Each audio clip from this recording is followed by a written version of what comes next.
You're listening to The Burning Truth.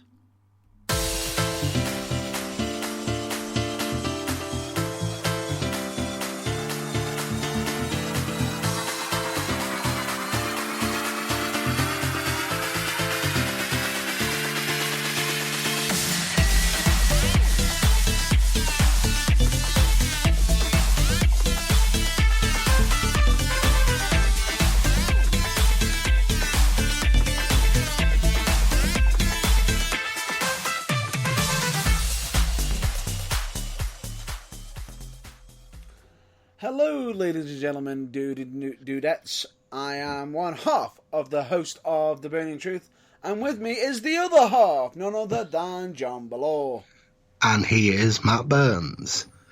Together, collectively, we are The Burning Truth. This is your weekly dose of our opinions on the world of pro wrestling, and rest assured... And other subjects. Other subjects... sometimes linked, sometimes tangentially linked, sometimes not linked at all to pro wrestling, but that's kind of the mainstay of what we talk about. Correct, but then again, in case you're wondering, yes, last week's episode was a pre-recorded one, and yes, it was almost a bit of a back to TBT. A throwback, yes. Because we were both, in our busy schedules, otherwise engaged, but we wanted you to have something to listen to.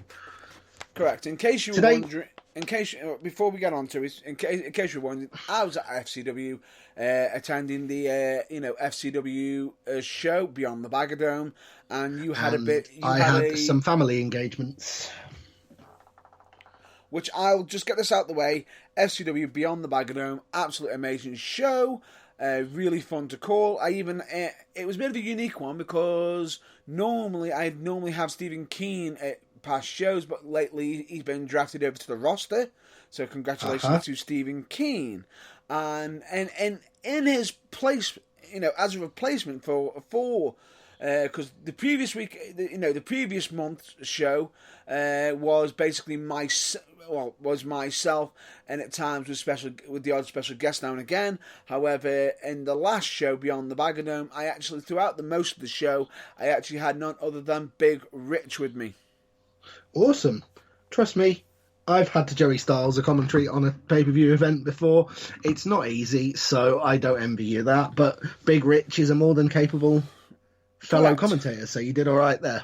We did not too bad. I can also say the action was high-paced, high action.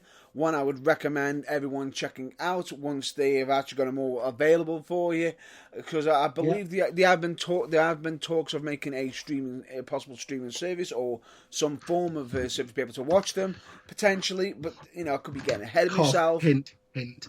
Turnbuckle TV, cough, hint, let's hope, but it might not be, and we'll let you know more details as they emerge. Correct. But anyway, let's just get straight to business before we even continue on to the main topics.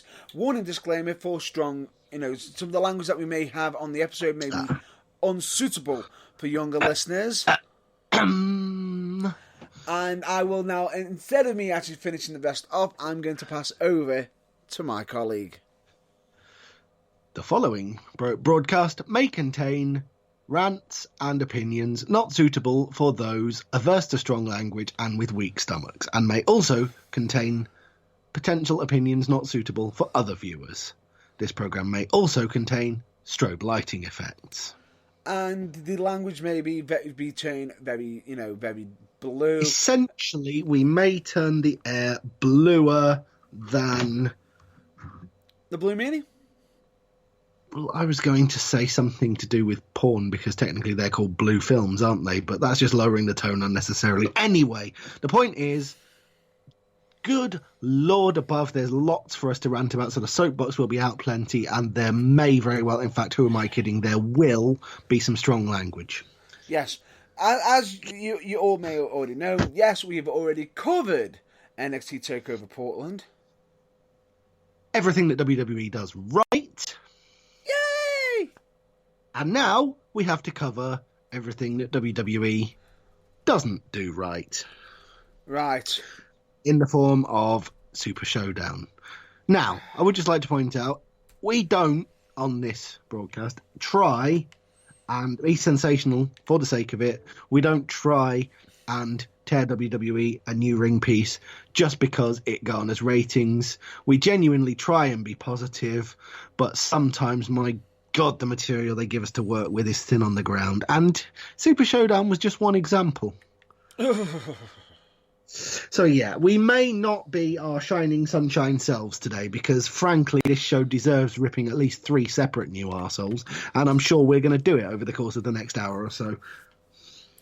Pretty much. Yeah. So if you have seen it, commiserations, to be brutally honest, and if you haven't, for the first time in a long time, I'm honestly going to say, don't bother pausing this to go and watch it. Just take our word for it. Seriously, you're not missing anything. Right. And to also point out, because some of the information that we are going to be throwing out quite quickly, because this is part of the road to WrestleMania, we are going to be talking about a recent pay-per-view, which only happened, I believe, on February 27th. 2020, yes. And we may have to cover a bit of SmackDown, which we don't normally do usually. We don't usually do, but we may have to today, and so we may also, going forward, allude to things that may be happening at Elimination Chamber next weekend and WrestleMania next month, which may or may not constitute the term spoilers. So consider yourself warned for that as well. I mean, everything's a spoiler if you haven't seen Super Showdown, but frankly, the show was such a pile of dog shit, I don't think we care on that front. But as far as Elimination Chamber and WrestleMania predictions and things go, we might give you a few spoilers. We don't mean to, but you have been warned. Before we get to WWE and we start ranting... Because believe me, we will. I'm going to cover one piece of news, which is to do with the UKWA. Awesome news. Always like to hear that. Right. There is a video footage that is going to be released tomorrow, which is in regards to the King of the Kingdom Championship. Now, unfortunately, we originally stated that on the end of the night of the last show, it was meant to be getting retired. I see. However, I was unable to acquire said championship from the champion at the time, none other than Charles Kelsey, who was dubbing himself the champ. What you're basically saying is you weren't able to get the physical championship belt back from Charles Kelsey in order to retire it. He still got it, and he's still claiming to be double champ. Is that right? Had it. Oh, I see. I do actually have it firmly in my grasp, but in case anybody wants to know how that occurred, please check out the video that is releasing tomorrow on the UKWA YouTube channel, and possibly on their Facebook channel as well, as we will be releasing it out on there for video as well. Epic. But let's get one thing straight with it. That championship is now officially retired for the current time being. I will state it's been fought over many times. It's been fought over in battles, wars, and hopefully I want to be able to myself personally, I've acquired the championship belt. Potentially give it some love, give it some, it's had a good journey so far. It will be kept lovingly in the UKWA Museum, currently the office in Matt Burns' house, also known as the downstairs toilet. No. But it will be kept and loved and cherished, and potentially the name may be... Well, the name is still a copyright of UKWA, so we may use it again in the future, or we may not. It depends. I say we. I am the commentator. Matt Burns, the owner of UKWA, may use it in the future. One half owner, if you recall. Yes, I was trying not to mention that because I thought it might be a bit of a sore point. But yes, okay, one half owner. Yeah, still haven't found out who the other half is yet. Well, not sure what I can add to that, really. Oh, just before we get on to the huge soapbox of WWE as well, would just like to, quick disclaimer, yes, We are aware of wrestling outside of the UK and WWE. We are aware that AEW Revolution happened this past week. We'll mention it in the coming weeks when one of us has had time to actually watch it, because we don't think it'd be fair to do a rundown of a show we haven't seen. Correct. And it's not just that. I would prefer it if we were able to give a full feedback in regards to the show itself once we have watched it. Yes, I understand that, we are meant to be aiming to watch it, because at the same time, I've also been wrestling myself as well separately. So before we get on to WWE news, let's just stick to British wrestling news. A bit up and down. Yeah. Depending on who you are. Up because yes. I was wrestling for United Hooray! Wrestling. For United Wrestling, who have changed their venue slightly. It's not too far from the original venue. They actually have a bit of a change of venue due to unknown circumstances.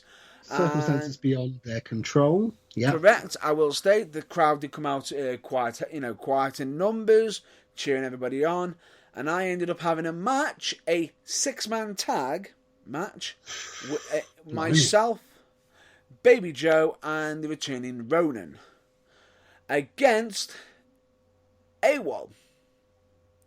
Good Lord. I will say this: AWOL have been. They've got like a bit of a love-hate relationship with the Mites, and in this case, it was like they'd been listening to the Mites. I'll say this: they've been a quick study of the Mites. Ah. Yes, you pretty much. I gathered you already gathered what I was referring to there. I believe I have, but just spell it out for the folks at home, just in case they haven't. Swift kick. Ah, yes, you're talking about the title of the Robbie Williams song from his first and, in my opinion, best solo album. And that, of course, the title of the song, not the album, is, of course, South of the Border. Pretty much. Yeah.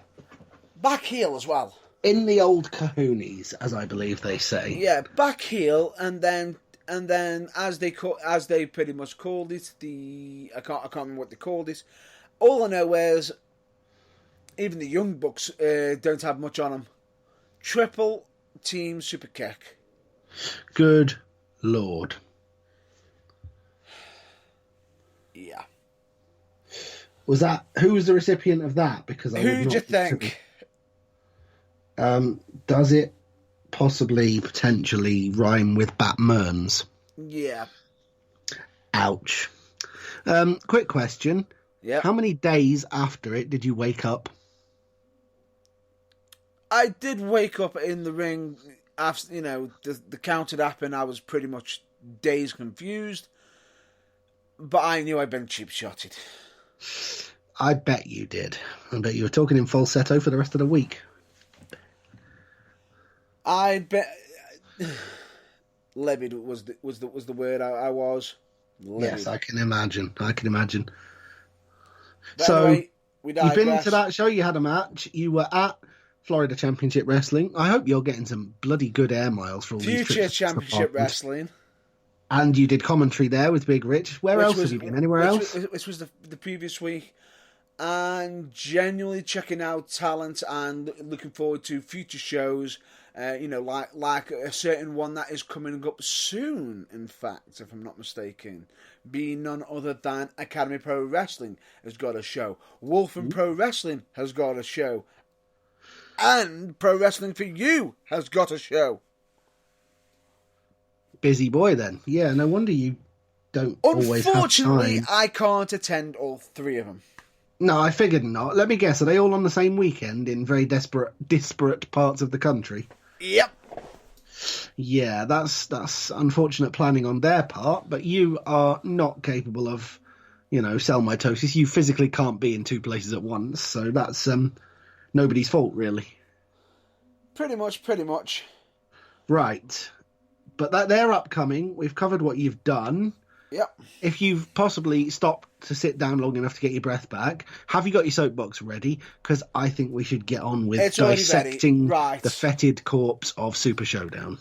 Right, and just to point out, ladies and gentlemen, this will be a bit of a short, we are going to be aiming to be as short as possible, even though we are ranting, but we are going to try and keep the rants to a damn well minimum. Yeah, well, basically, yes. This is us, so don't count your chickens on any front, but the aim is to invoke the old Jerry the King Lawler commentary cliche. We're going to keep our words short and sweet in case we have to eat them later. Which, I'll be honest with you, I don't think I am going to be eating them. I very much doubt either of us are, to be honest, but just in case. Right. Anyway. Let's get underway. Right, we have which is the pre-show match. The OC versus the Viking Raiders. Yes. Oh, how the mighty have fallen. No kidding.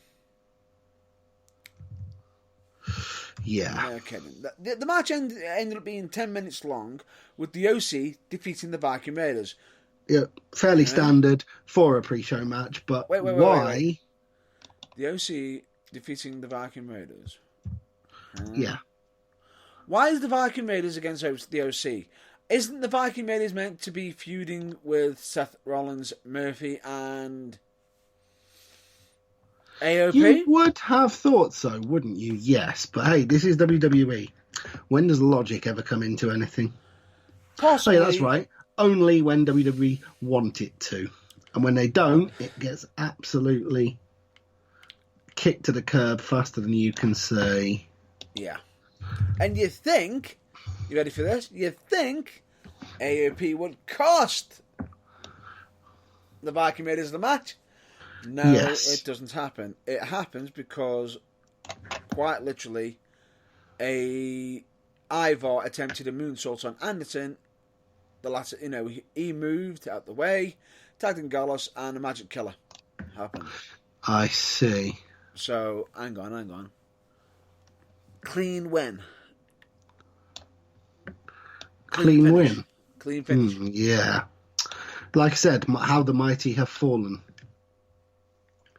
Yeah. Great.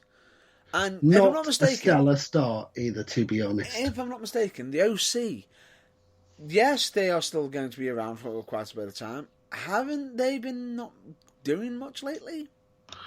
Well, yeah, they basically... Let me see if I can swiftly surmise the OC in the last 18 months in WWE. Big pile of nothing, big pile of nothing, big pile of nothing. Won an otherwise meaningless tournament to be crowned apparently the best tag team in the world. Big pile of nothing, big pile of nothing. I think that pretty much nails it. Yeah. And let's get on to the first main match. Oh, dear God. I nearly gave up after this. I really did. The gauntlet match for the... I believe the correct pronunciation is the two-way trophy, which gives it slightly bizarre pornographic overtones. I don't believe you pronounce the Q. Is it two-way? Two-way. Two-way. The Q is at the end, so I believe it is either two-wake or just two-way. Well, Michael Cole, ever the arbiter of knowing about things, didn't pronounce the Q. So I'm going with that because I'm sure he'd have had someone bellowing in his ear, pronounce it right, if he hadn't. So, I'm going with two-way trophy because that doesn't sound in any way pornographic.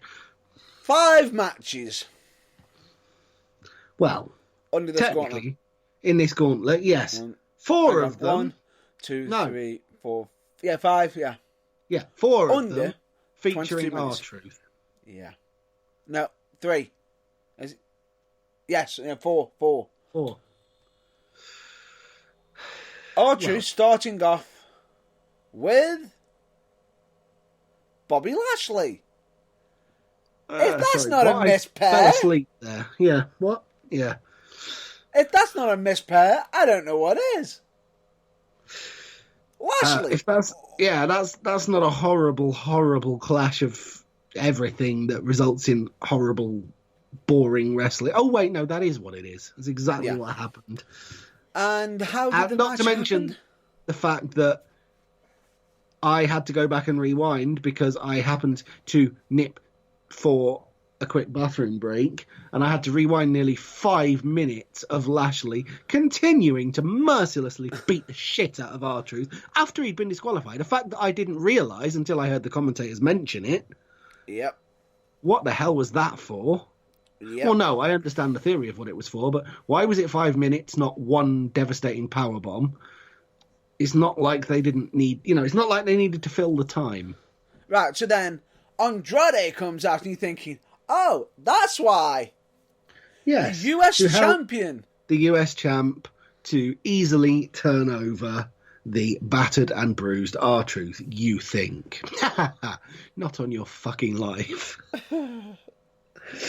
R-Truth and Andrade. Yeah. Another two whose styles did not mesh in the slightest. And Andrade must be in serious trouble, or if this was a genuine mess-up, what the hell? Yeah, no idea what was going on there. At one point, it's like, oh, going to go for this move, going for that move, and then they somehow accidentally headbutted each other. Andrade was down, and R-Truth fell on top? Yeah, I very much doubt that was planned. Right, but if it wasn't, I have no idea what was planned. But Jesus, what a fustercluck. Right.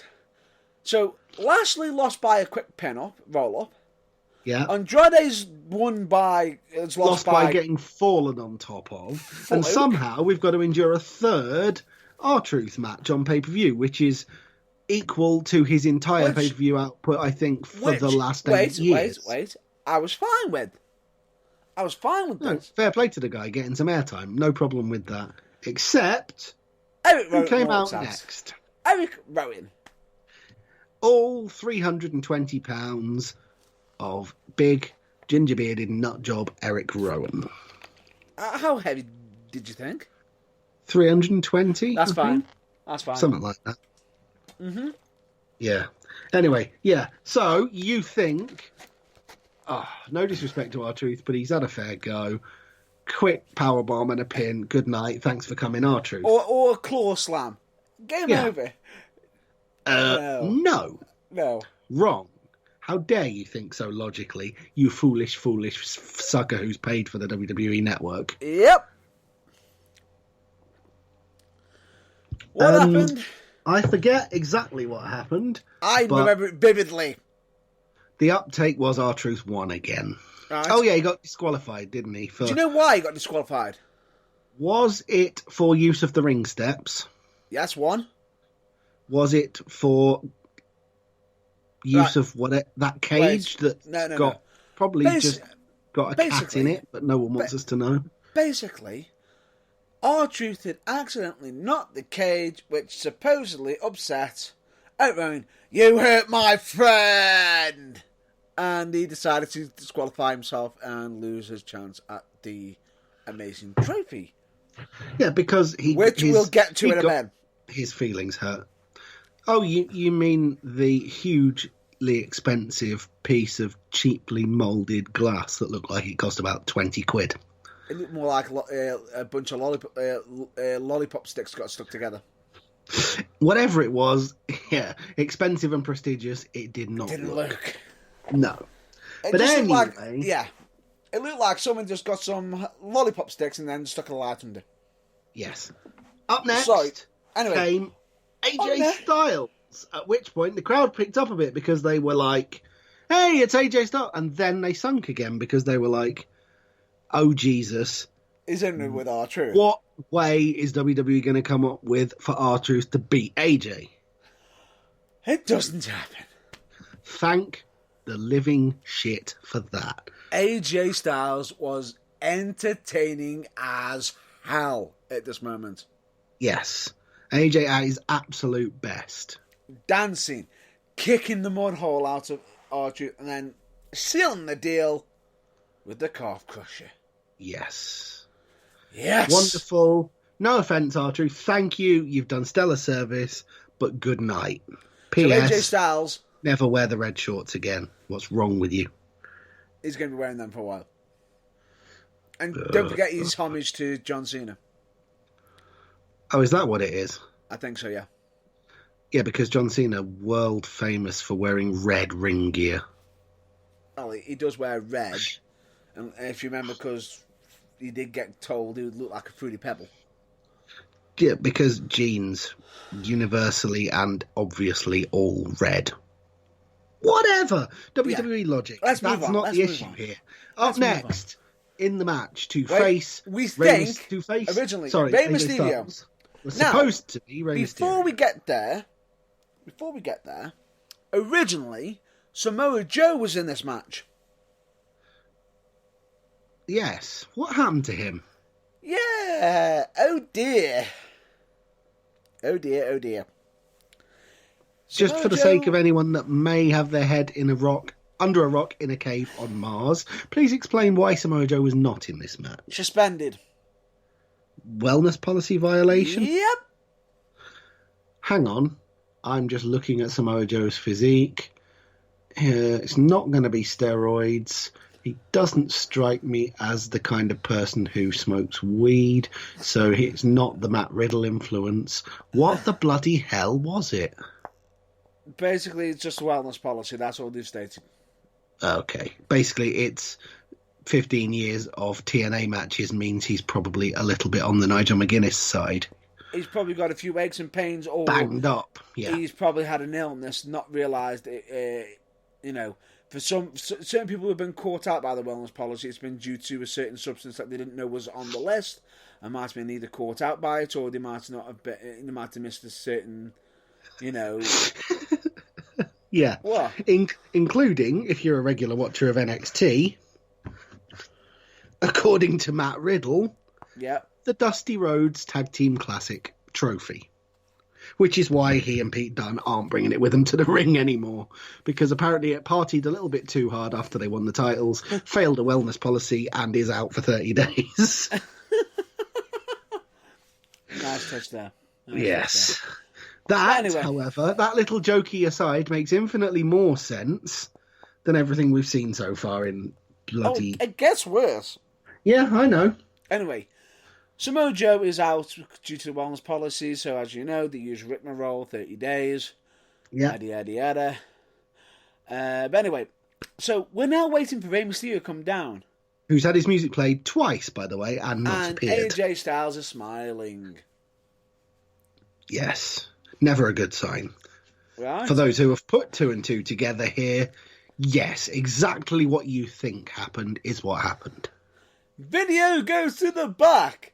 The OC Rey Mysterio viciously... is lying on the floor getting the boots of people we can't see because they're off camera, routinely put in his face. Yeah, and then it zooms out. Oh, it's the OC, Luke Gallows and Carl Anderson. What a non-surprise. Okay, Yes. Ray is not in the match.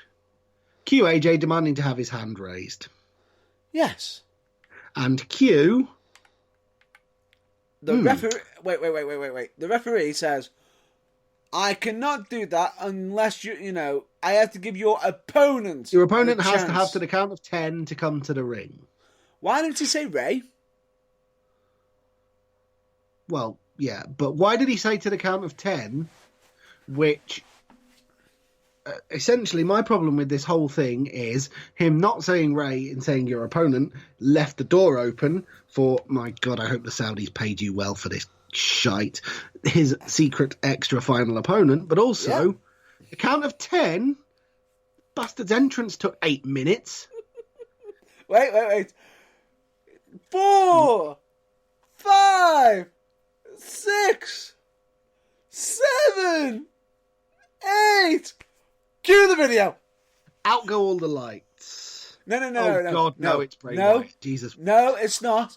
Cue the video. To seeing... Oh, wait. Luke Gallows on the floor? Mysterio missing? And then Carl Anderson coming flying in from God knows where. No idea what made him be slammed like how he was. Nope, no clue at all.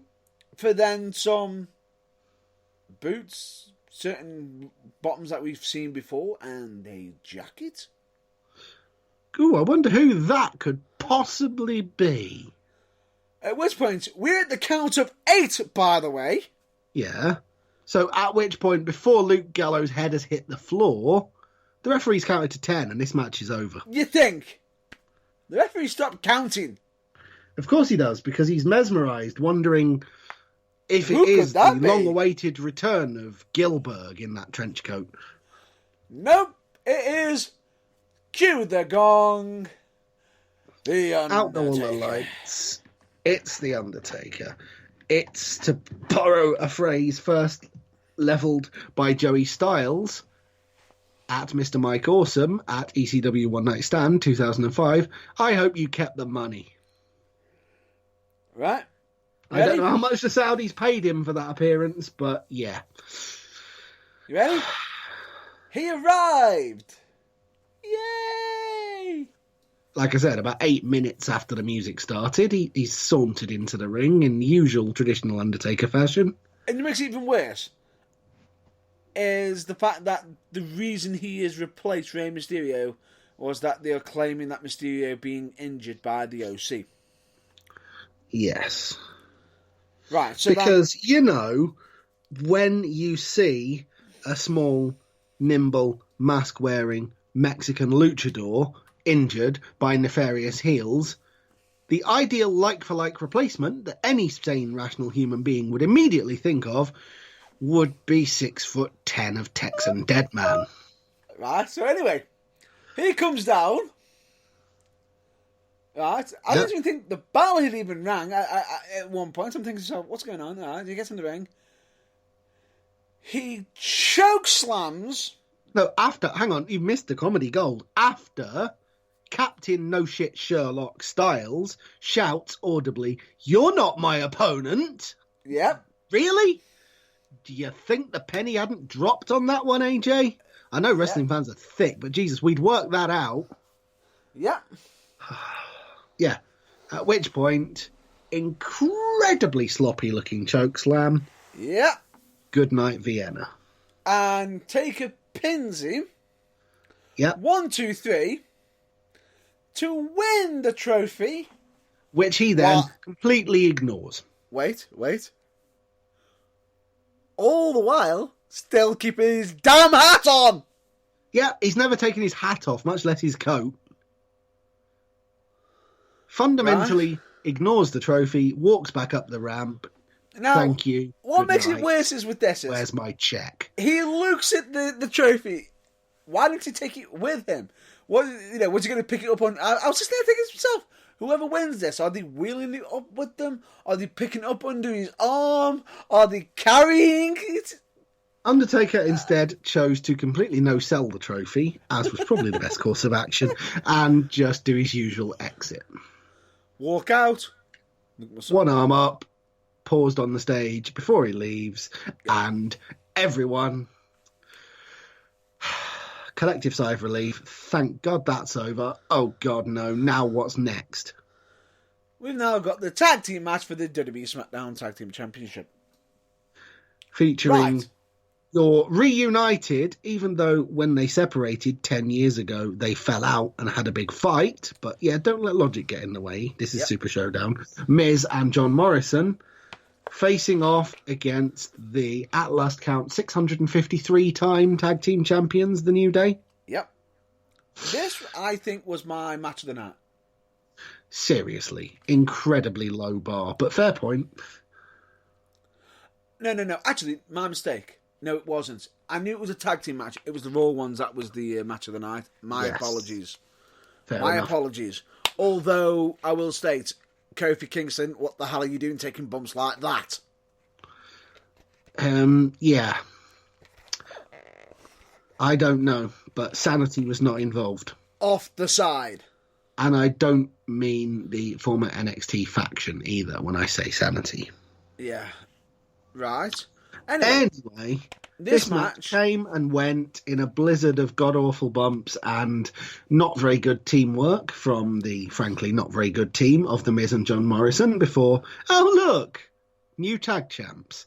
Hooray! 13 minutes and 15 seconds later. Yes. To the joy and unhideable delight of the Miz's dad and probably no one else. Right. Actually, I'm happy about it. Really? Why? Yeah. Because it's off the New Day. It's off a team that has been dominating the tag team division on SmackDown, either them or Usos. Well, yeah, there is that.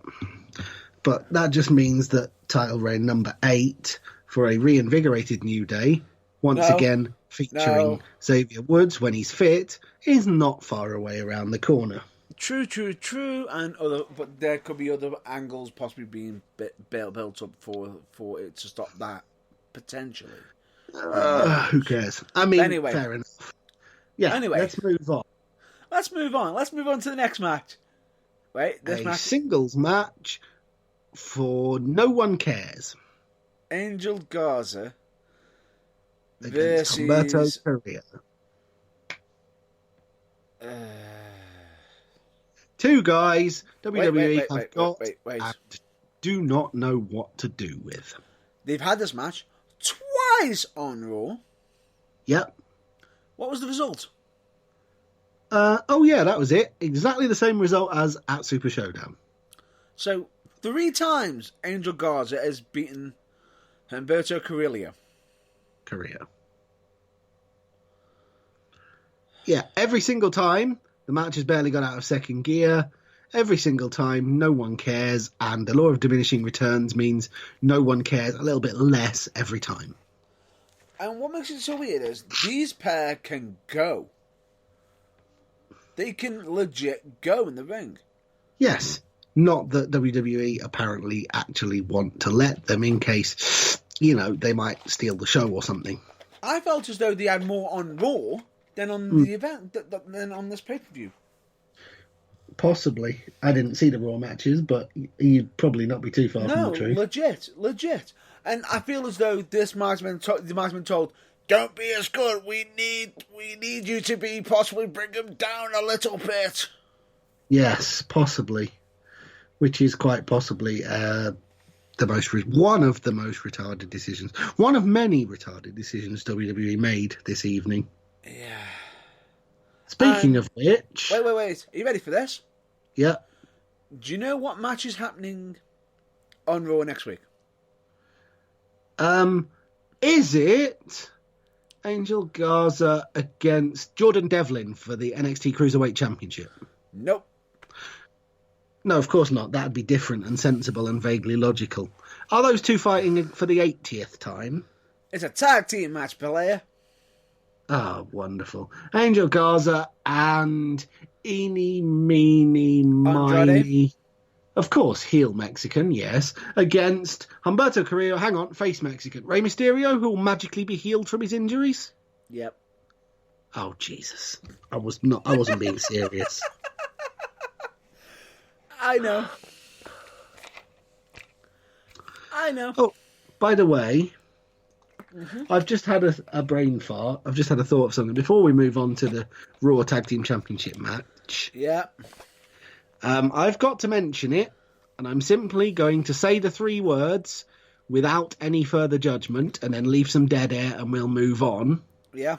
But they have to be mentioned. Yeah.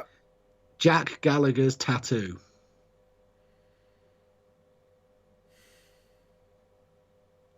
Okay, it's out there. I try my best not to be critical, I really do, but... Okay. That's fine. Moving on. I take it you don't have an opinion either. Let's move on. Let's move swiftly on. While we were talking about cruiserweights, which we're not anymore, because... No. Back to... recently bereft of a name in the never gonna not be irritating WWE fashion... Apparently he's not anyone's buddy anymore. He's just Murphy. He's not your buddy, pal! Sorry, yeah. I had to do the South Park thing. Just Murphy now, apparently. And his tag team partner, Rollins. No. The Monday Night Messiah. Rollins. Seth Rollins. Yeah, because he gets to keep his first name, because he's not a nobody.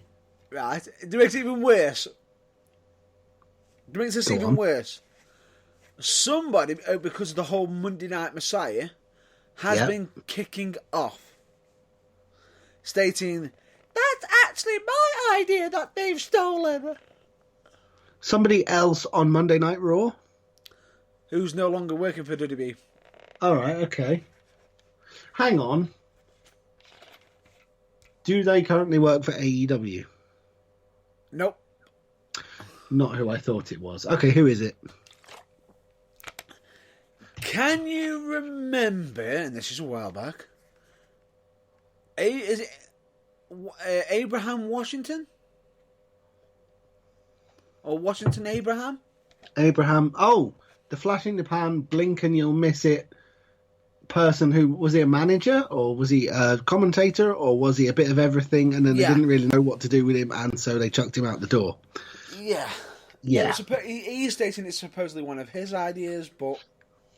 well, since he's on WWE and has a platform on Monday Night Raw, why doesn't he challenge Seth Rollins to a match for the rights to the name? Oh, wait. Hang on a minute. No, he's not, so he can shut up and get back in his box. Right. Anyway. Raw Tag Team Championships. Seth versus Rollins and Murphy versus Angelo and Montez. Collectively, Profits. the Street Profits. Oh, come on, WWE's making everything monosyllable, one word, so I'm just doing it for him. I think they'd have to add the word streets in, because if they were just called the Profits, I think that would be hitting the nose that WWE are aiming for too much. And if they were just called the Streets, Mike Skinner might sue them. I like so, that. yeah. Oh, they'd have to enter to his music. Absolutely.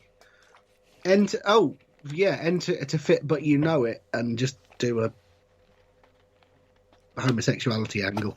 I don't know where I was going with that. Let's sweep that under the rug and move swiftly on. That never happened. Good Lord, let's move on.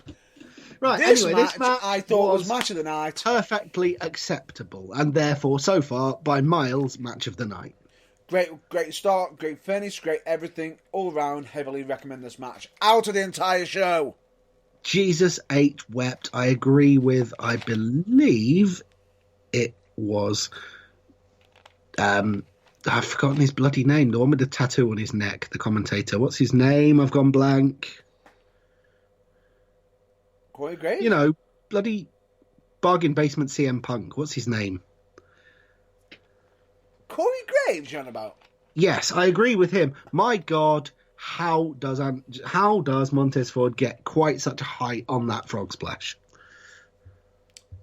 Yeah, I think even RVD could learn how to go to 6-star, 7-star.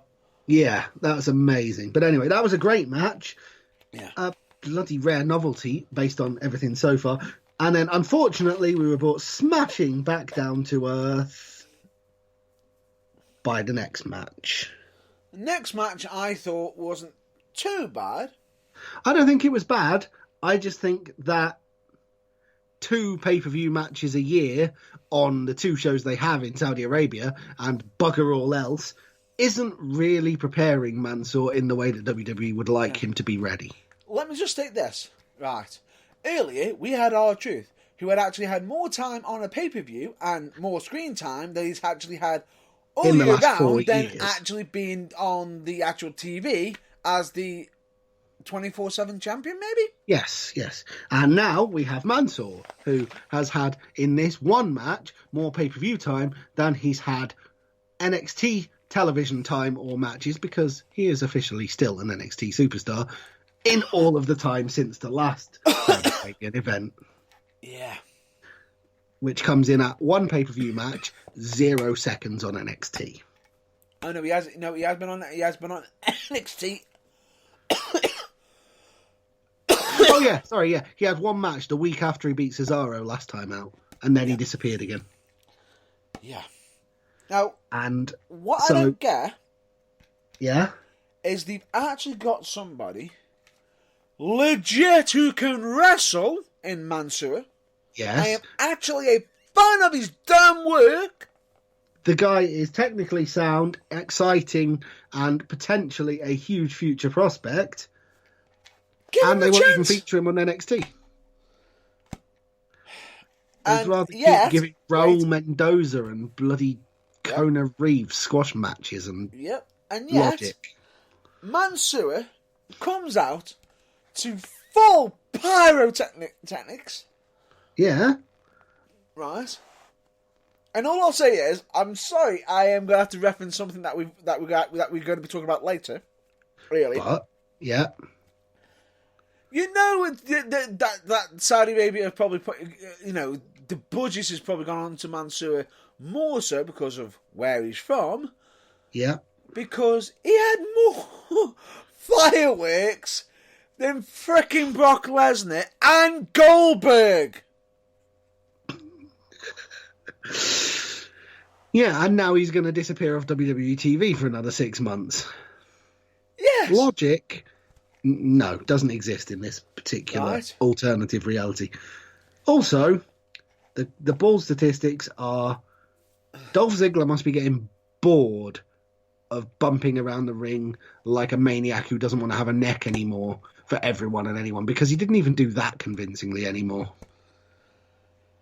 Dolph Ziggler lost to Mansoor after 9 minutes and 20 seconds, basically putting over Mansoor, which is fine. We know why, but Mansoor can actually legit wrestle. And give him mic time as well straight after, saying thank you for being here, thank you for showing support, and went off. And then the next match happened. And then let's just put it this way, shall we? You started. Roman Reigns defeated Baron Corbin in a steel cage match to finally put an end to the interminable bullshit feud. Right, moving on. No, go back. Oh, wait, no, hang on. I blinked and missed the match in between. Sorry. Yes. You blinked. I did. I blinked and I missed the whole match. Yeah. I saw the brilliant. Wait. Before you get onto it, this match was so short. It was 1 minute and 30 seconds. And you think, a squash match? Which match is this? You're thinking, oh God, have they shortchanged Bayley again? No. And the answer, refreshingly, is no, not this time. Huh? Yeah. So what match have we got? Which match has been... Oh, it's not anything important. It's only for that, pre-show warm-up title, the WWE Championship. Nothing important. Yeah. Right. The hype-up video. Oh, I saw that. I saw the hype video. That was amazing. Great. That put a rocket under Ricochet. Absolutely sent him to the moon. Played him up as the underdog who potentially really could beat the big bullying bastard. Brock Lesnar. And then the bell went, and 1 minute and 30 seconds later, we all thought, great day's work, WWE video editing team, but why the fuck did you bother? It makes it even worse. It makes this even worse. In the hype video, you got people saying, Brock's going to kill Ricochet. Game over. Eat it up for Lesnar. And then Ricochet going, I'm going to prove my doubters wrong. And then Ricochet proved them so right that, frankly, I'm thinking he probably regretted however much the custom gear he got made for the match cost him, because it was probably more than he got paid for that clusterfuck. Yeah, or if he's been paid extra. I hope it's enough. I hope it's enough, I really do. But anyway, yeah.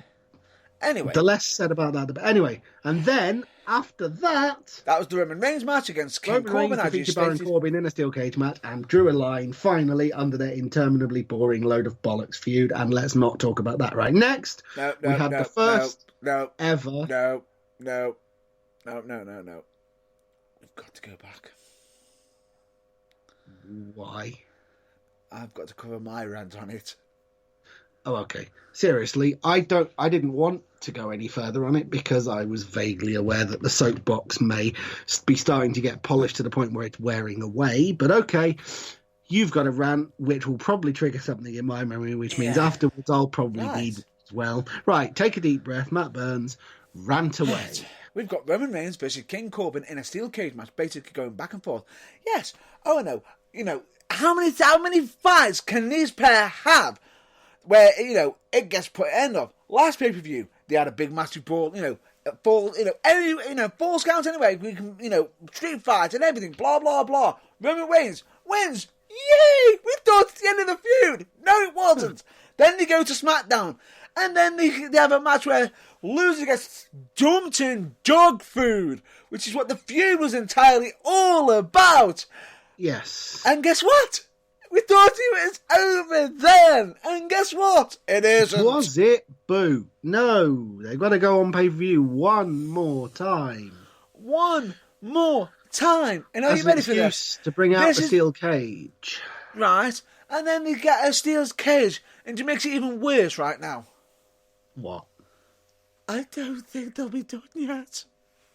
Are you kidding me? Of course they're not done. Won't be done yet. Of course they're not done. If WWE had their way, it would literally be an elimination chamber match where Roman Reigns had to face off against Corbin and 4 of his friends in essentially a 5-on-1 handicap match, which Roman Reigns would somehow still win. And then it still wouldn't be done because they'd come up with some convoluted bullshit to clog up WrestleMania, at which point everyone would literally be begging for something to put in their mouth to blow their brains out to end this madness.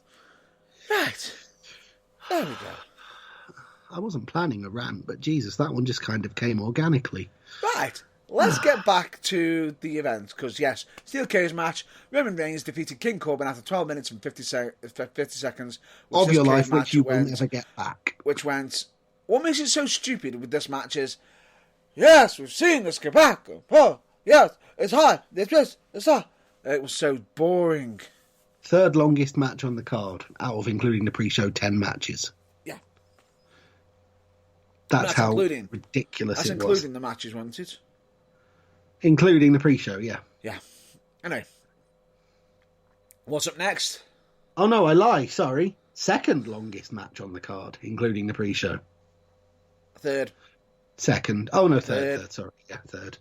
Next was, in my opinion, match of the night. So low was the bar set. You thought this was match of the night? No, I thought the tag team one was. Well, no, I just thought that basically because they turned up and had a functioning match and there were no moments where you watched it and went, oh, well, they fucked that up. It basically one match of the night. I thought the tag team match was match of the night, the Raw one. No, fair point. But I thought what they did in the WWE SmackDown Women's Championship match was genius because they actually used the situation to their advantage, which proves that just occasionally logic does permeate through into WWE universe because of the fact that they were in Saudi Arabia, which meant that they had to wear full bodysuits and t-shirts, to which Bayley used to her advantage to hook the heel of Naomi's glowing trainers in the t-shirt and basically render her unable to move. Yep. In order to execute a submission victory. Yes. Which, for that creativity alone, is the reason why I thought it was match of the night. That's fine. Everyone's entitled to their opinion, which I'm fine with. Indeed. Right. And then we have the, in inverted commas, main event.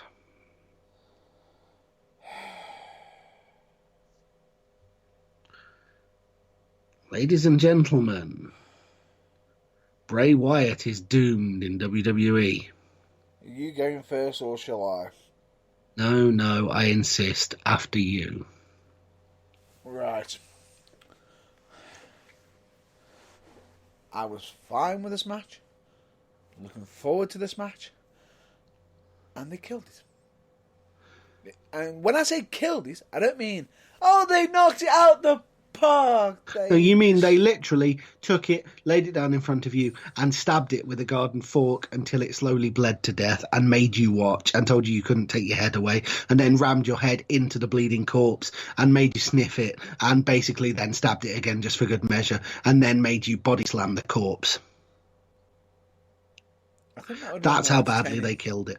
I think that would have been more entertaining. Yeah. I'd just be grateful I didn't say what I was originally going to say to finish that little rant. That's why I thought to squeeze it in there and then. Yeah. Anyway, this match was abysmal. Garbage. It was less than 5 minutes. It was basically 3 minutes. Bell to bell. Yeah. So basically, Goldberg is now defeated the Fiend, Bray Wyatt. In less than 3 minutes. In less than 2 minutes, The Fiend, who, by the way, has been trying until this match spectacularly and irreversibly undid it all to build an aura as an unstoppable monster that doesn't actually feel anything anyone does to him ever. Yeah. Oh, jeez. And then, on top of that, what was that Goldberg won the match with? Because it sure as fuck wasn't a jackhammer. I appreciate Bray's a big lad and Goldberg's 53, but come on. Seriously. They're calling it the jackhammer finish. Yes. Oh, another question and an aside to which you can ponder, Matt Burns, while I rant. Why are WWE tripping over themselves to throw big matches, accolades, and championships at 53-year-old Bill Goldberg when they could not give 35-year-old Bill Goldberg at the peak of his physical health in 2004 the time of fucking day? Is it just me that just has a logic fail on that front? What is going on there? Right. You want the reason why Goldberg beat Bray Wyatt? Why WWE have gone for Goldberg over Bray Wyatt? For the reason that they think Goldberg will draw better at WrestleMania, I would imagine. Part of it. Are you ready for this? This is going to hurt. No, I will never be ready for this, but just get it out anyway, because you've got to tell me. Right. I'm sat down, I've braced myself as much as I can. Right. Ladies and gentlemen, basically, the Fiend Bray Wyatt, me personally, I actually thought that Bray Wyatt should have been nowhere near the WWE Universal Championship, anywhere near it yet. Unfortunately, WWE backed themselves into a corner with the whole Seth Rollins feud against him and basically just had to put the title on him because they got him over, and then basically because he was the champion, they basically shot him straight through the cannon, straight to the ceiling, and forgot to put the fucking damn well elevator and stairs to let him come back down. I personally had no problem with that, right? But no. So you carry on. The only way that they were going to have to do this was have Bray Wyatt come crashing down. So I thought to myself, WrestleMania is going to be when they're going to do it when they go Bray Wyatt versus Roman Reigns, and we know how that was going to end. The crowd, Roman Reigns wins. Boo from the crowd. Yes. As you know, right? And instead, we didn't get that. We ended up getting Bill Goldberg beating Bray Wyatt with some boos, which also, by the way, Bill Goldberg turned up on SmackDown and had a mixture of cheers and boos, which he looked confused and just carried on and just said the line. He said the line! But anyway, let's carry on. Do you know the reason why Goldberg was actually picked over Bray Wyatt? The Fiend, Bray Wyatt? No, I genuinely don't, and I don't think I will understand it for as long as you tell me. Profit. Because Bray Wyatt doesn't shift as many T-shirts. No, profits, marketing, and the fact that Goldberg can actually turn up to other fucking networks. Because Bray Wyatt doesn't sell anywhere near as many T-shirts as Goldberg, and Goldberg can go on... listen to me date myself. I was going to say Jay Leno. Crap American chat shows and not have to be in character and therefore not weird everyone out and therefore not give WWE bad rep just by virtue of staying in character, which you would have thought he'd got brownie points for. Which I think you're referring to when Bray Wyatt did it and he did the whole... Yeah. That's basically the reason why Goldberg's been picked over Bray Wyatt for the Fiend. Yes. So rumoured, supposedly. There was me thinking that the Fiend Bray Wyatt was finally going to get a long and uninterrupted title run with the WWE Universal Championship, which would be interrupted around about SummerSlam by the start of a feud with the up until that point, utterly dominant and unbeatable Intercontinental Champion, Yep. Braun Strowman, which would culminate in WrestleMania in 2021 being a repeat of WrestleMania 6, whereby it was champion versus Intercontinental Champion, winner takes all, and Strowman would triumph and finally win the big one. Wyatt, having had an 18-month title reign, proved everyone wrong, proved his point, and could walk off into the sunset, basically never having to do another damn thing because his legacy was set. But no.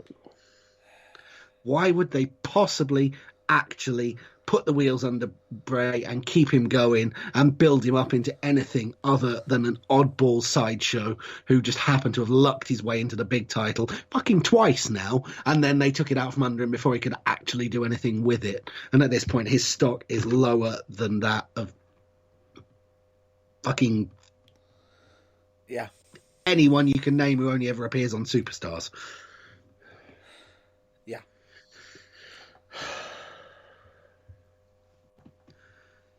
Sorry, I think I'm finished now. I've taken a deep breath. Oh, I guess we're going to have fun in a minute. Really? What, are you going to tell me that you've got a rant that can top that? Yeah. Potentially. 3, 2, 1, away we go. Let's hear this. Right. And this is... Now, we've done the entire card. Yes. Correct? Yes. Let's move over to SmackDown. Main event. Oh, good Lord above, no. Well, actually, are you trying to tell me that this wasn't enough of a clusterfuck and that the tidal wave of shit lapped over into weekly television as well? Right. What makes it even more funny is, before we even get to SmackDown, we've got to get to Baron Corbin. Do we have to? Yes, we do. Apologies for the slight noise in the background. Yeah, Matt Burns went under a bridge. He'll be with you again shortly. No, it sounds like thunder, if I'm not mistaken. Oh, fun.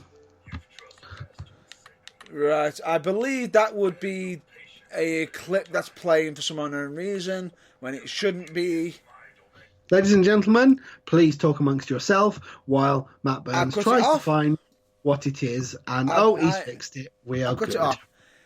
I believe it was in regards to... Can you remember on The Bump recently? Have you heard of a YouTuber called Dr. Disrespect? No.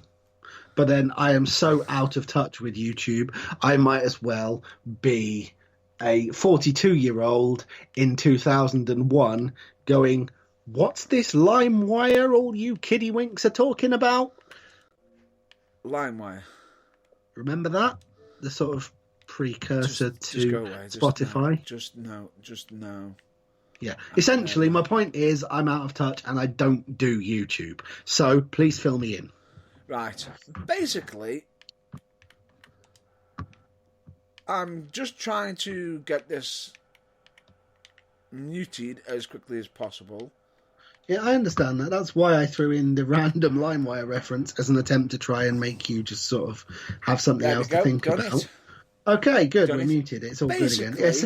Essentially, I'm out of touch. Therefore, I don't know what YouTube is. I know what YouTube is. I just don't follow any of it. So please keep me informed. My mistake. It wasn't YouTube. It was actually a video from Twitch.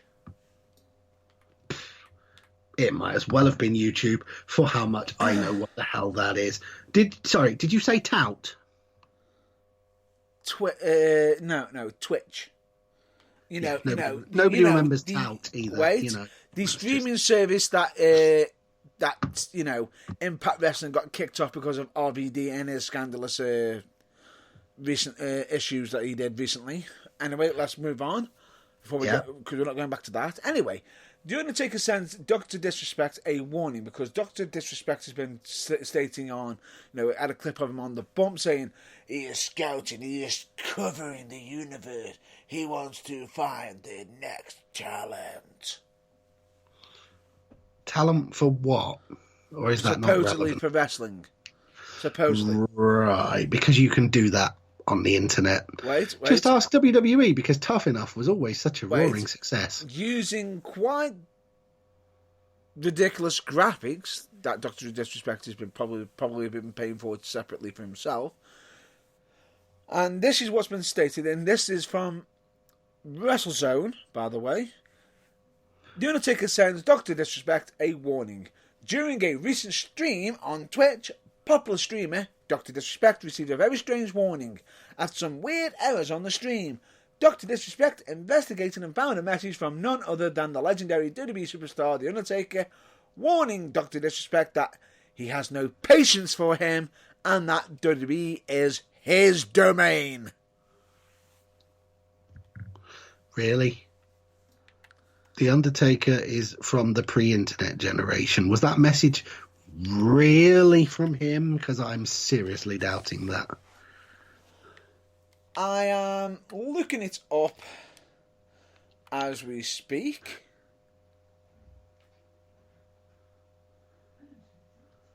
I am seriously doubting that. I kind of think it's a little bit like how,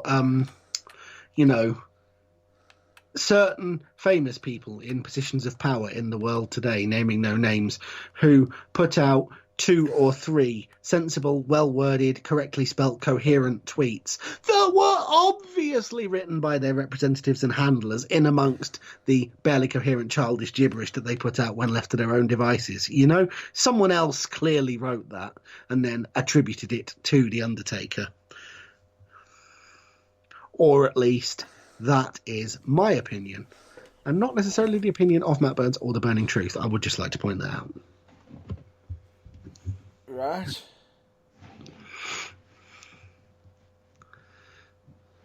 Right. Are you ready for this? No, but go for it anyway. Right. Anyway, we've got that down, right? Now, Yep. we've got to cover another bit of interesting news, which is involving boxing. Oh no, hang on. You haven't concluded this story yet. It was So basically in inverted commas, Undertaker sent this message. How did he respond? It was a video, audio of the Undertaker with his symbol in the background, not actually him physically appearing on Dr. Disrespect. Right. Sending the message, and pretty much Dr. Disrespect probably just looked like. I had to mute it so I couldn't actually see what was being said or how he responded. It just looked like he just ran. What, like he was like, oh my god, I'm dropping this like a hot brick and running because lawsuit ahoy. Yeah. Right. Now, we've got to. Now, the next piece of news, which is for the actual, Super Showdown, involves Baron Corbin. But before we get to there, we've got to mention some news regarding some boxing. Well, we do have to mention that we do have a new lineal world irrelevant nonsense 17th consecutive different title champion. The one title that they found in the bottom of a broom cupboard that won't fit around Anthony Joshua's waist or shoulders, so someone else had it. It was the one that he didn't win. It's the one that Deontay Wilder's had. It's the one that I believe the other Klitschko had for a while. But Deontay Wilder ended up winning with his bombs of punches, and he ended up facing off against the Gypsy King Tyson Fury, who has been linked to WWE. Who has been linked to return to WWE, but I'm guessing that's on hold now. Possibly, but he could still make an appearance. But he defeated Deontay Wilder. Yes. Handing out a first defeat to Deontay Wilder and making him look utterly pedestrian in the process. Now, if anybody had watched the actual event, the Super Showdown, and saw Baron Corbin's entrance...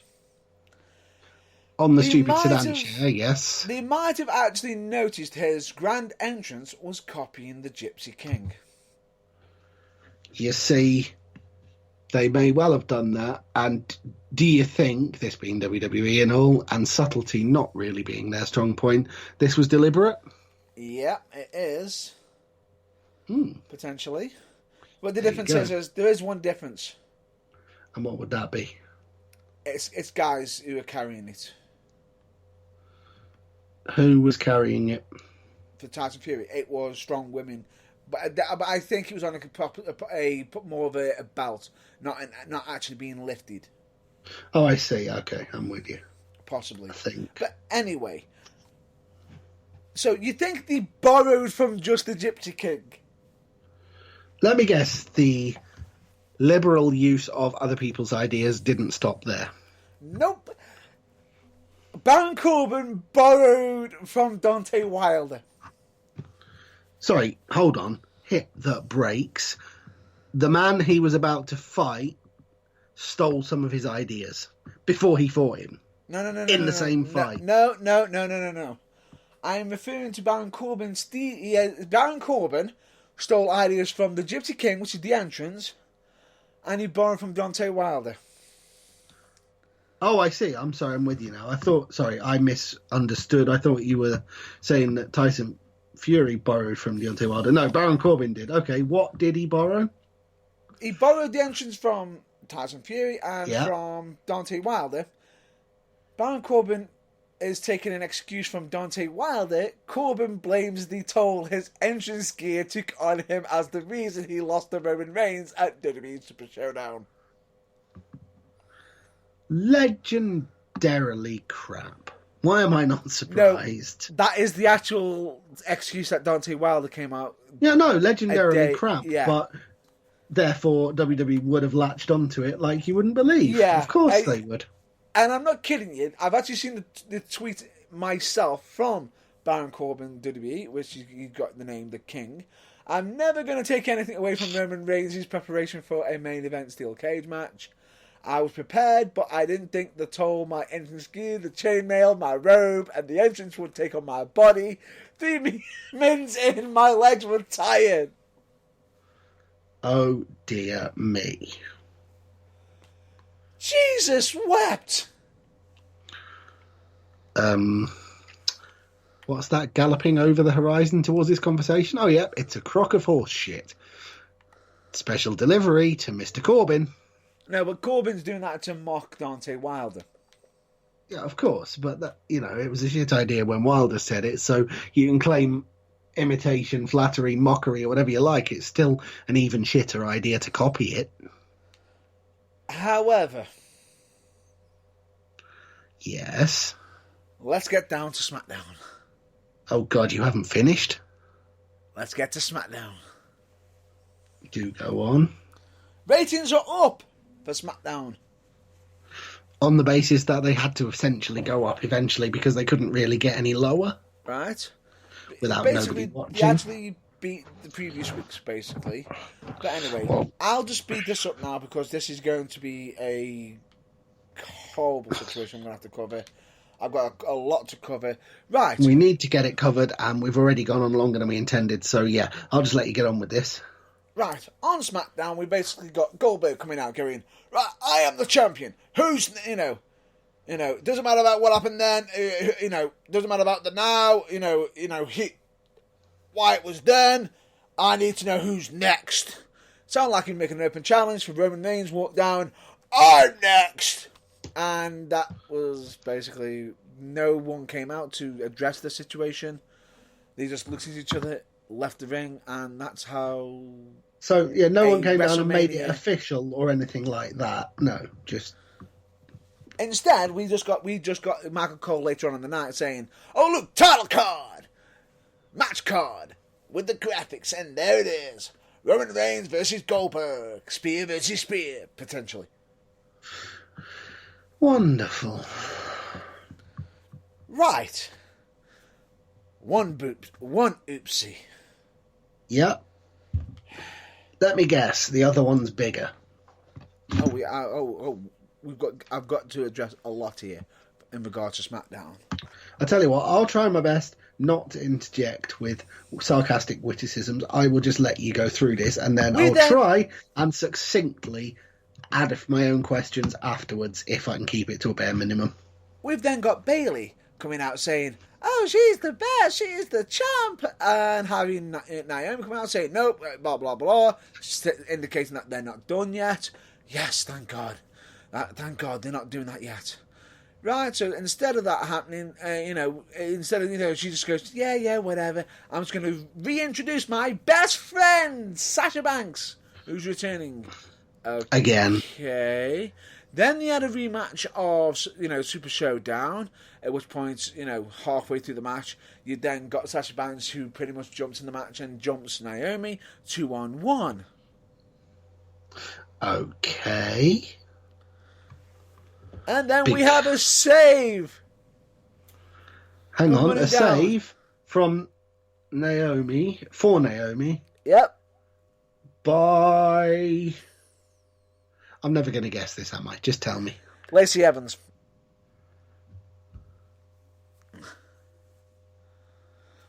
Of course it was. Of course. Right, so that match, that was originally planned to be one-on-one, that ended abruptly, then got restarted as a tag match.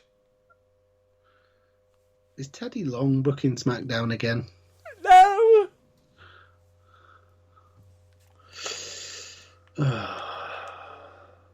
I'm not even getting to the finish of it yet. Go on. Naomi then, basically Naomi gets a big beat down, gets beat up all throughout the match. Lacey Evans comes in, makes the hot tag, boom, boom, boom, boom. Look like I'm gonna beat the champ. Nope, Naomi gets the win. Of course she does. Which gives Naomi the, what do you call it? The rematch, because I presume she pinned the champ to get the rematch. Yes. Naturally. So Lacey Evans basically interjected in someone else's business for sod all. Possibly. But a match hasn't been officially announced for them yet. We'll see. Figures. We'll probably see that next week if that actually occurs. Anyway, we then cut to potentially, I believe, there was a match involving Dolph Ziggler, but you got Thingy in the back, probably after, in the back, backstage locker room, Mandy Rose.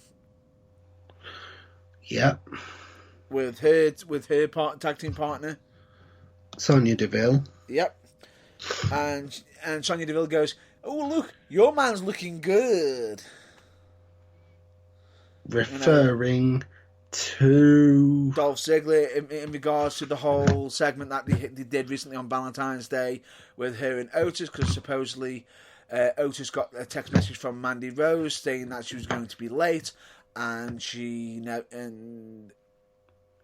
basically she never, he turns up, and she thought he wasn't turning up.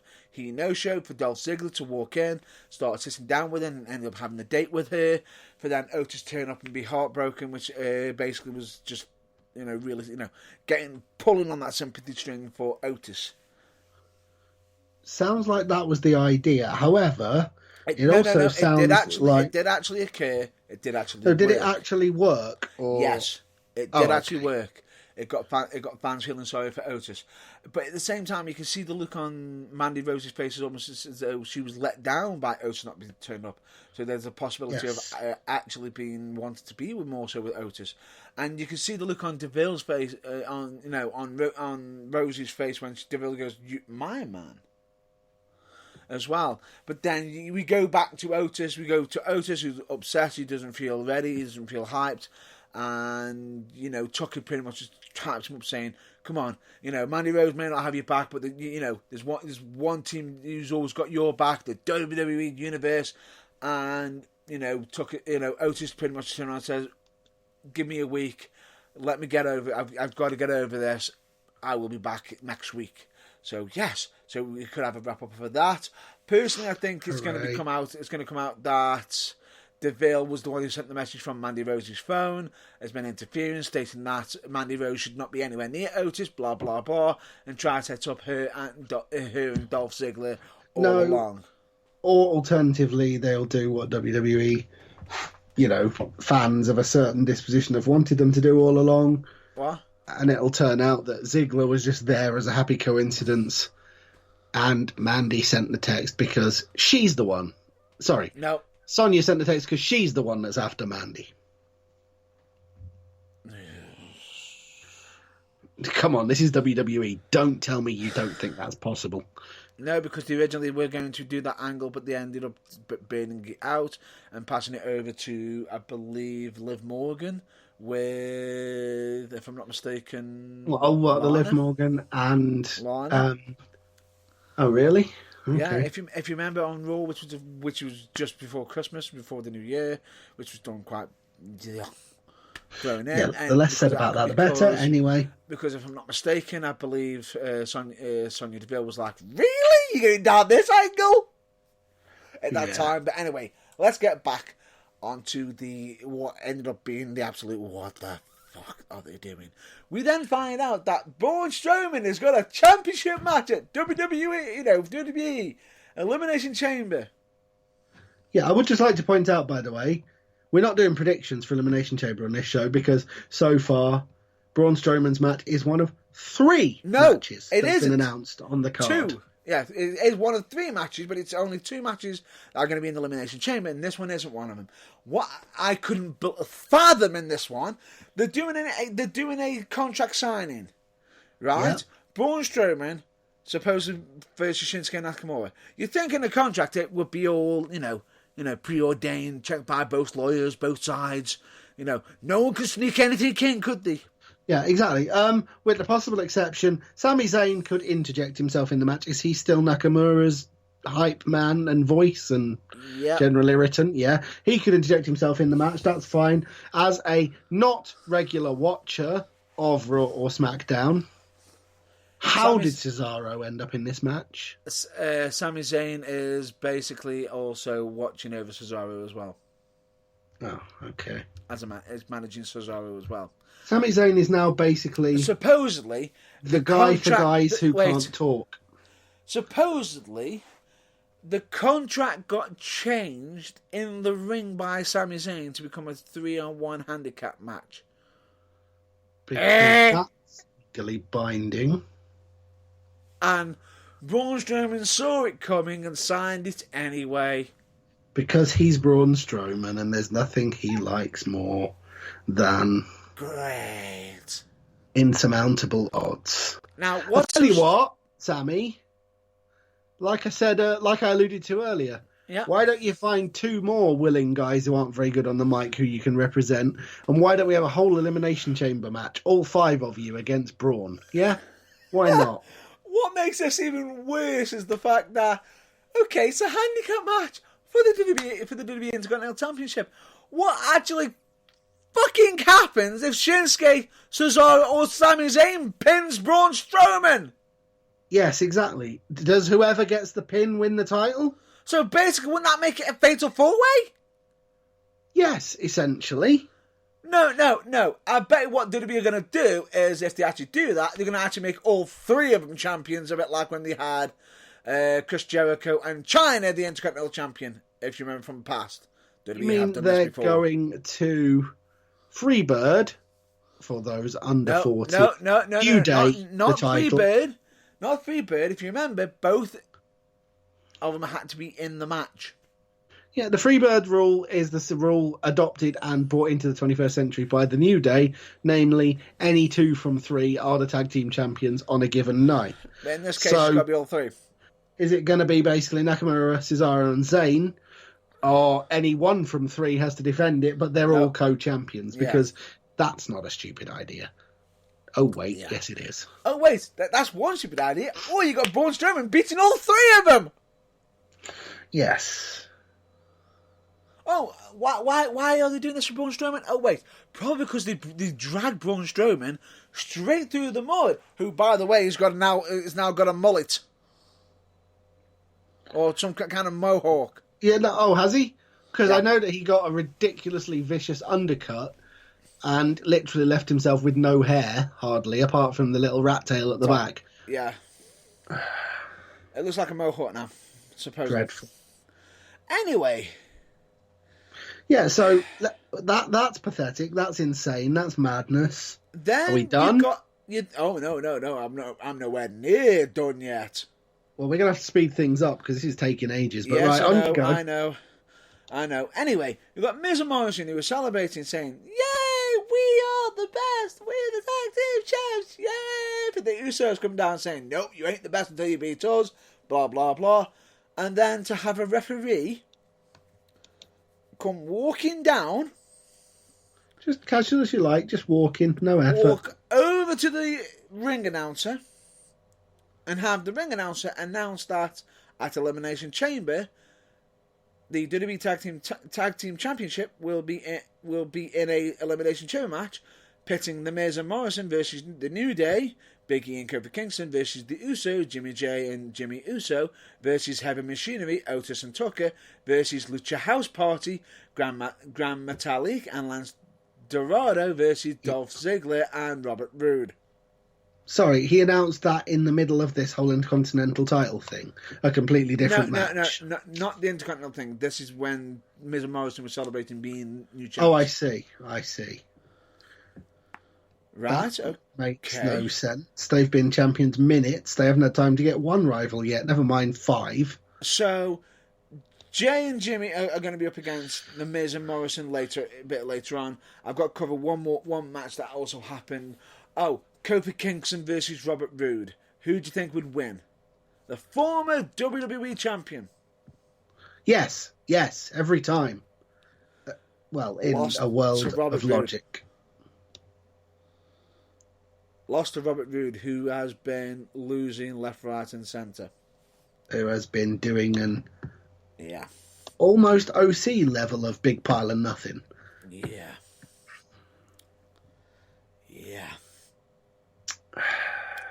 I know. Considering we're coming into WrestleMania, we're fundamentally on the road to WrestleMania. We're on WrestleMania season, supposedly the biggest show of the year. Why do WWE, and why have they every year for about what seems like the last 5 years, use WrestleMania as a concentrated dumping ground for all their shittest and stupidest ideas? No idea. Now, taking into account, so far we've had these matches come up announced without no fucking authority figure confirming them or making the damn matches.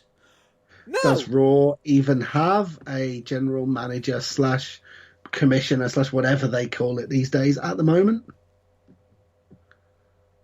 Is there one who can authorise it? Because I don't think there is off the top of my head. McMahon, Stephanie, Triple H. Well, yeah, technically, but they're supposed to not be taking up as much screen time, aren't they? I'm just trying to think. And also, no, not Triple H, because he's in charge of NXT, so those streams don't cross. True.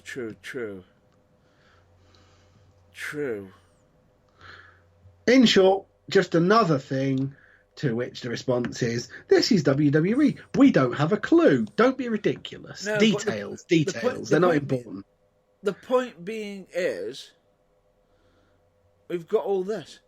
And we're not even done yet. But anyway, let's push on because we've got to get on. Right? Because straight on after this, we then have The Miz versus John Morrison.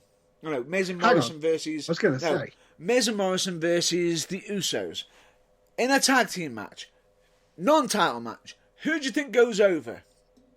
Well, this is a non-title match, and based on everything we've said tonight, I'm guessing not the newly crowned tag team champions. Yes, who have been champions for less than 24 hours. Yes. And have already lost their first match as champions. Yeah, get this one out. By the Usos doing a top rope Canadian Destroyer and a Uso splash. Really? Which Michael Cole's like, what the hell? I've never seen him do that before. Oh my God, I've never seen him do that before. What would you call it? That sounds like a first-rate, premium grade. Somebody's forgotten that it's WrestleMania in 6 weeks, and oh my God, shouldn't they have saved that for that kind of moment? Potentially, and at the same time, probably Vince is probably screaming down his ear saying, don't call it Canadian Destroyer, do not call it Canadian Destroyer. Do we call it a Mexican Destroyer? A Samoan Destroyer? I think they're going to probably a Welsh Destroyer? I don't care. It's just... thoroughly diminished, bloody near-fall move? You for no WWE will probably call it a flip pile driver or something. Probably. Even though supposed pile drivers are meant to be banned, supposedly. Yes. Anyway, back onto the subject. because I've still got the last cluster fuck to discuss. There's more? John Cena. By all accounts, thoroughly nice chap. Throughout, thoroughly retired, isn't he? What's he doing in this conversation? No, he's not retired. Throughout the night, his footage of him from when he was, ruthless aggression man. Yeah, to plug the show of the same name now airing on the WWE Network. Yes. Which I do actually highly recommend everyone to check out, because I'll actually get onto that straight after this quickly. But anyway, highly recommend it. But anyway, John Cena comes out. Crowd, John Cena sucks. Yeah, all the usual. All the usual. For Cena to turn around and say he won't be at WrestleMania. He is letting the guys fight out. He hasn't been around as much. He's getting, more deserving guys have been fighting for it.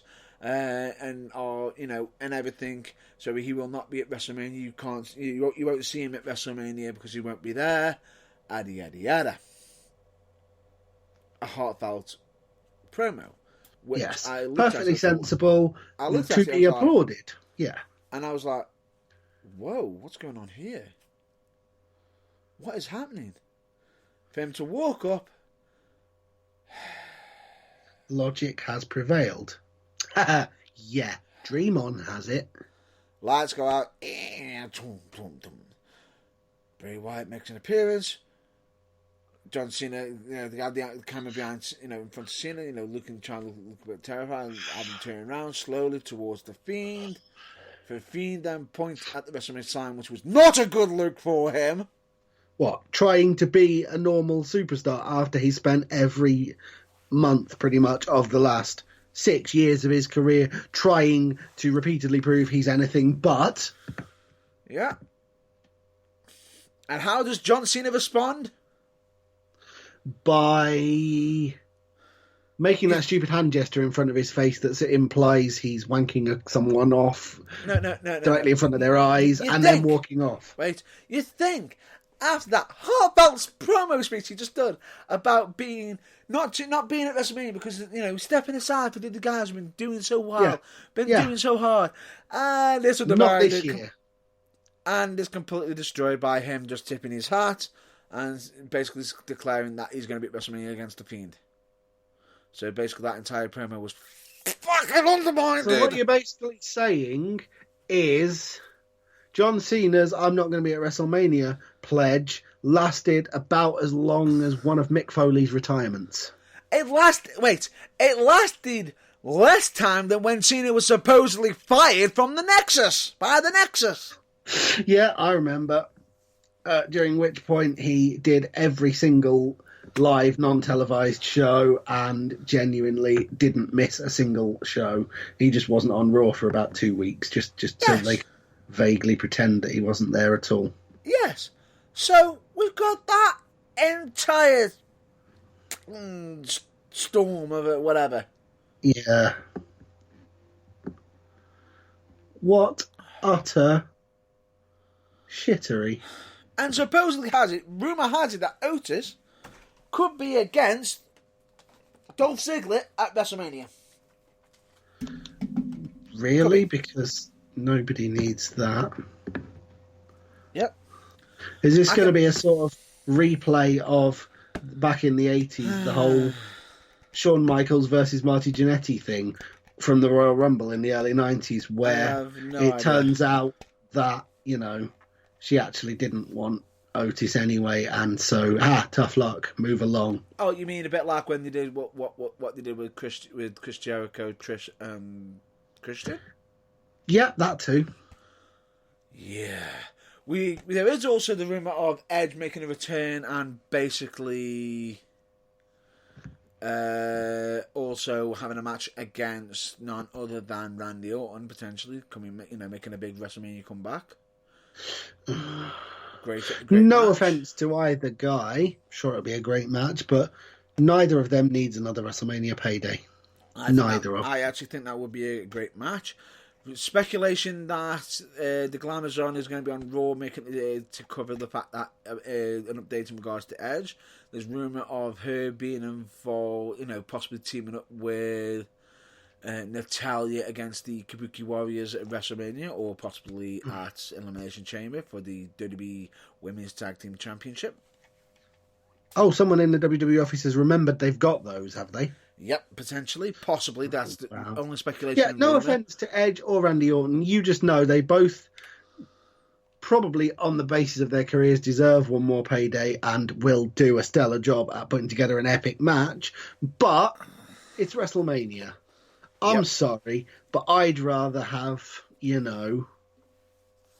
Andrade, Aleister Black, Ricochet, any one of any other number of up-and-comers who otherwise probably won't get a match at WrestleMania this year, get the airtime instead of a couple of wily old veterans who, like I said, don't need the airtime and definitely don't need the payday. Yeah, and if I'm not mistaken, I believe that on Raw we've also got Aleister Black versus AJ Styles on Raw.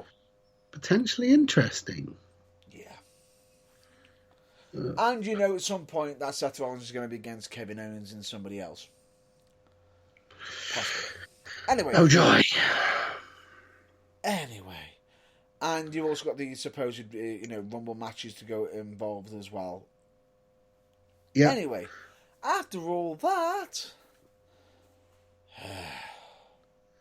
I think we're done. I think that's as much as we can say. I'm leaving it there. That's quite enough for 1 week. All I'm going to say is, I do recommend you go onto the WWE Network and check out the Ruthless Aggression show. Because that is actually pretty damn good. And it actually gives you an insight into Cena on how bad of a situation he actually was in. Cena almost got future endeavoured. Yes, I remember. Before he came up with the rapper gimmick. Yeah, basically that basically saved his career. And all I'll say to you is, and yet everyone remembers the Ruthless Aggression promo, and yet Cena sees that as a failure. Yeah, there you go. That's a good plug for the show. Go watch it when we've finished. We're not going to be long now.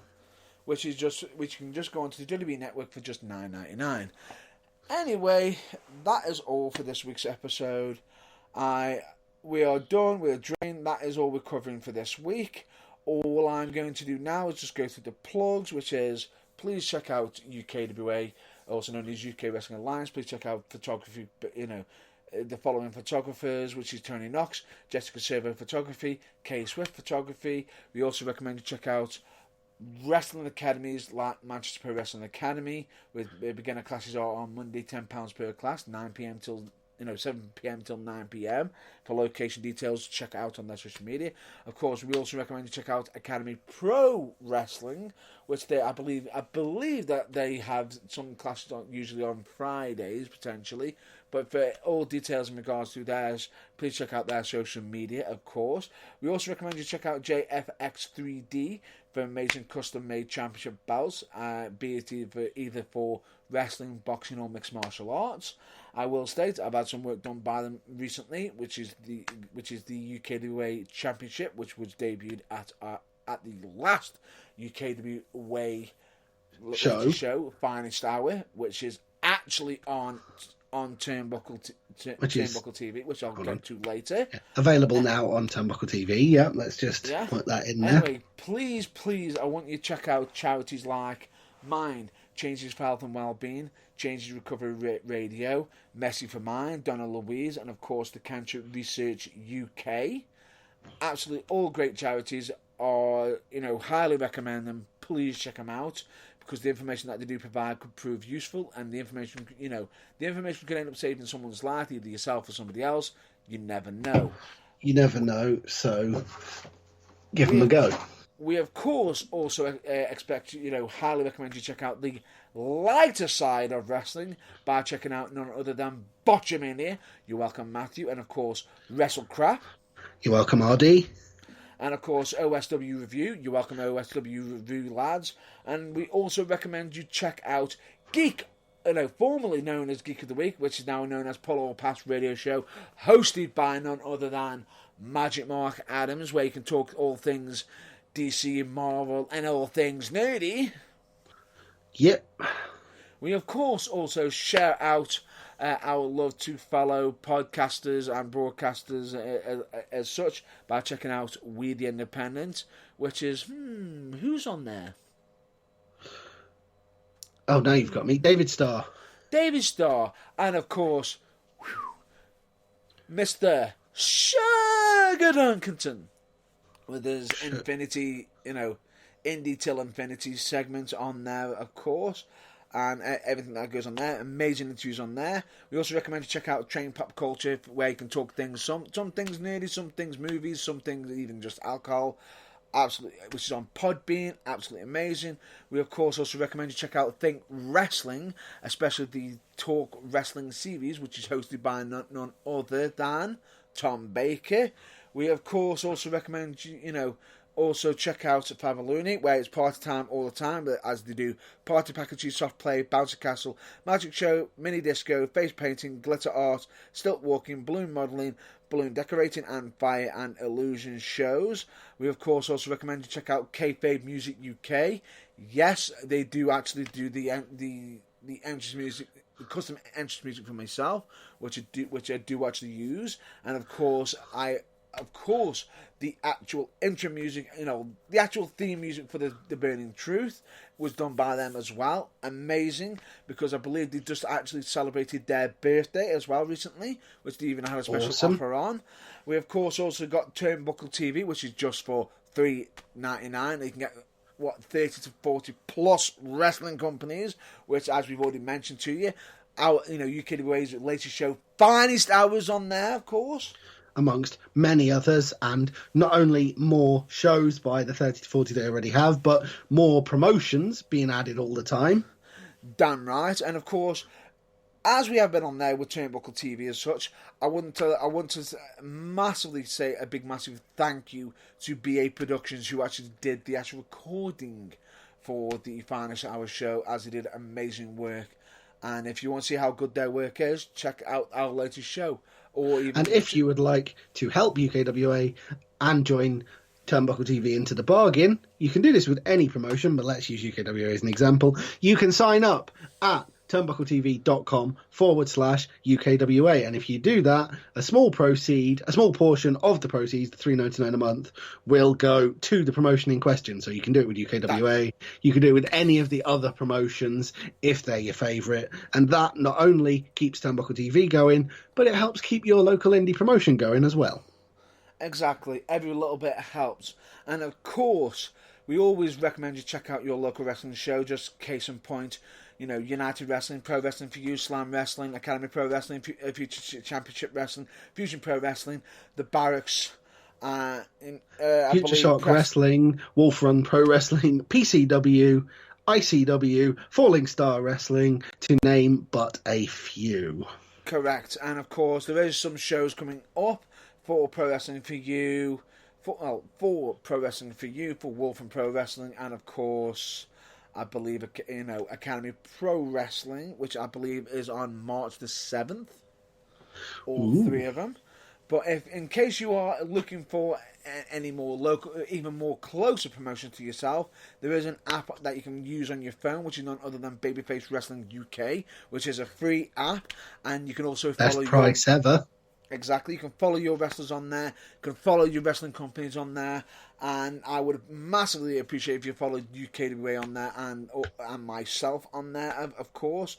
But at the same time, if you are interested, they do actually have some interesting articles on there as such as well. And it's absolutely a great app I would recommend everyone to check out. We also recommend you check out the Burning Truth website, which is www.theburningtruthuk.com, where you can, what's on there, of course. Follow us all on our social media, which is Facebook, YouTube, Twitter, and Instagram. We do have past episodes on Spotify, and if you do check out the links page, just understand that we cannot be held responsible for any external websites. And one more shout out, I will have to state this is for myself. If anybody is previously used to know, I used to have a website myself, which is was www.matt-burns.co.uk or .com. It is no longer in my ownership anymore. I have dropped that website. It is no longer in use. So hopefully I am possibly transferring a lot of my details in regards to if you are interested in Matt Burns merchandise, message me directly on my social media, or even send messages to the Burning Truth. I am possibly going to be transferring merchandise details in regards to the t-shirts and everything possibly over to the Burning Truth. Epic. Awesome. I think that pretty much wraps everything up for this week. That would be a wrap up for this week. So, as always, please stay well. We as always, we do recommend you all to stay well and stay safe, and we don't just mean that physically; we also mean that mentally. As you probably have guessed by now, we are a massive advocate of mental health. Mental health being just as important as physical health. And it is okay to be not okay. It is not just as long as if you feel that you are an issue, don't be afraid to ask for help, because it's okay to not be okay. It's not a cry for help to ask for help. Well, it is, but my point is, it's not a weakness. It's not a weakness at all. Do not be ashamed ever to ask for any help. And in fact, on top of that, you could end up finding out you are more loved than you could ever even imagine. You could be more loved than you can ever realise, and find out that you have friends, family, colleagues who are going to be there to support you through, in your time of need. So if you think you need it, do not be afraid to reach out. Yeah. And of course, our social media, is probably going to be open. So if you need to even just talk, we've got our ears open. So if you want to talk about anything, we are here for you if necessary. Awesome.